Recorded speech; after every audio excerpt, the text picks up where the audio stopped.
என் அன்பார்ந்த பெற்றோர்களே, மாணவர்களே, வேலைவாய்ப்பு, படிப்பு, திறமை, வாழ்க்கையில் முன்னுக்குவதற்கு எந்தெந்த துறையெல்லாம் தேர்ந்தெடுக்கலாம் என்பது பற்றி நான் பேசிக்கொண்டு வருகிறேன்.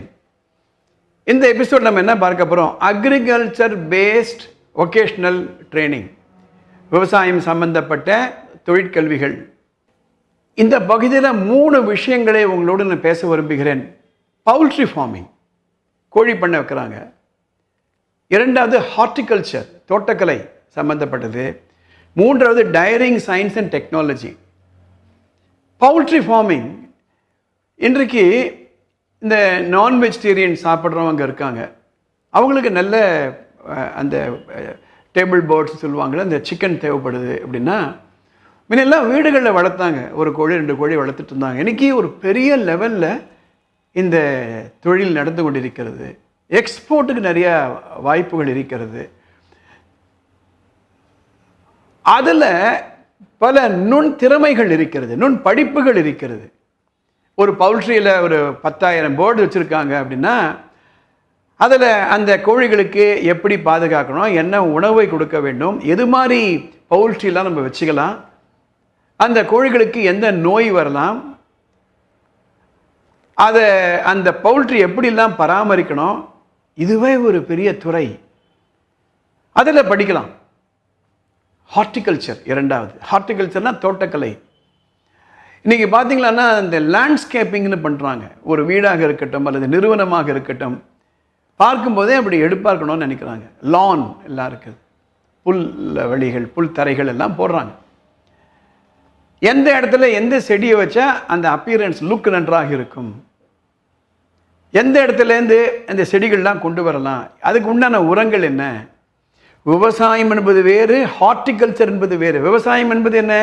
உணவுப் பொருட்களை தயார் செய்யக்கூடிய ஒரு துறை. அரிசி, கேழ்வரகு, கோதுமை, அதே மாதிரி பதார்த்தங்கள்.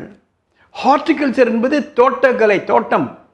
இன்னைக்கு ஓப்பன் டெரஸில் தோட்டம் போடுறாங்க. ஆர்கானிக் ஃபார்மிங் இன்றைக்கு ஒரு பெரிய வளமான ஒரு துறையாக உருவெடுத்து கொண்டு வருகிறது. வெளிநாடுகள்லாம் போனீங்களான்னா அந்த ஆர்கானிக் ப்ராடக்ட்டுக்கு 3 மடங்கு நம்ம பணம் கொடுக்கணும். அதாவது உரமே போடாமல், அதாவது செயற்கை உரம் போடாமல் இயற்கை உரத்தால் வளர்க்கப்பட்ட காய்கறிகள். நீங்கள் என்ன பண்ணால் ஆர்கானிக் ஃபார்மிங் ரிலேட்டட் ஸ்டடீஸ்னு போடுங்களேன், உங்களுக்கு அந்த துறைகள் உங்களுக்கு கிடைக்கும். ஒன்றும் கேட்டிங்களான்னா இட் இஸ் அ நேசன்ட் ஸ்டேஜில் இருக்குது. அதாவது வளர்வதற்கு எவ்வளவோ வாய்ப்புகள் இந்த துறையில் இருக்கிறது. அதில் நம்ம கொண்டு வரலாம். உங்கள் தெருவிலே போய் பாருங்கள், எத்தனை பேர் ஓப்பன் டெரஸில் ஆர்கானிக் ஃபார்மிங் வச்சுருக்காங்கன்னுட்டு. அண்மையில் ஒரு தமிழ் சினிமா கூட வந்துச்சு அந்த ஓப்பன் டெரஸை பற்றி. உங்கள் தெருவில் ஒரு 10 வீடுகள் 20 வீடுகள் இருந்ததுன்னா ஆப்பர்ச்சுனிட்டி உங்களுக்கு இருக்கிறது. 3வது டைரிங் சயின்ஸ் அண்ட் டெக்னாலஜி, பால் வளத்துறை. ஒரு காலத்தில் ஒவ்வொருத்தர் வீட்லேயும் மாடு வச்சுட்டு இருந்தாங்க, பசுமாடு, எருமை மாடு.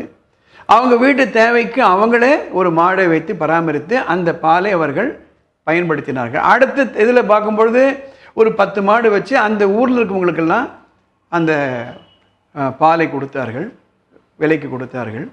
ஒவ்வொரு ஊர்லேயும் அந்த பால் விற்பதற்காக ஒரு இடம் இருக்கும். அடுத்த ஸ்டேஜ் என்ன பண்ணாங்க, கிராமங்களுக்கு சென்று இந்த பாலை வாங்கி கொண்டு வந்து மொத்தமாக விற்றார்கள். அதுக்கு அடுத்த ஸ்டேஜில் பெரிய பெரிய நிறுவனங்கள் வந்து விட்டன. ஒரு நாளைக்கு இங்கேனா ஒரு 10,000 லிட்டர் 20,000 லிட்டர் பாலை வாங்கி விநியோகம் செய்யக்கூடிய நிறுவனங்கள், அதை ஃபார்ம் பண்ணி அதை குளிரூட்டி பதப்படுத்தி வைத்து வரக்கூடிய நிறுவனங்கள் வந்தாயிற்று. பால் சம்பந்தப்பட்ட பொருட்களை தான் வந்தாச்சு. வெண்ணெய், நெய், சீஸ். இதுக்கு எக்ஸ்போர்ட் மார்க்கெட்டும் எக்கச்சக்கமாக இருக்கிறது. எனவே டைரிங் சயின்ஸ் அண்ட் டெக்னாலஜி அதுவும் ஒரு பெரிய துறை. அதில் கூட நம்ம படிக்கலாம். அது மட்டும் இல்லை, நாம் சொந்தமாக வியாபாரம் பண்ணணுமா, tiring is an amazing area.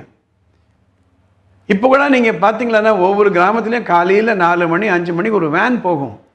அந்த கிராமத்தில் இருக்கக்கூடிய 1 மாடு 2 மாடு 3 மாடு வைத்திருக்கவங்கள்ட்ட போயிட்டு அந்த பாலை வாங்கி எடுத்துகிட்டு கொண்டு போய் ஒரு நகரத்துக்கு எடுத்துகிட்டு போய் அதை பதப்படுத்தி ஒரு பாலித்தீன் கவரில் அதை கொண்டு வந்துடுறாங்க.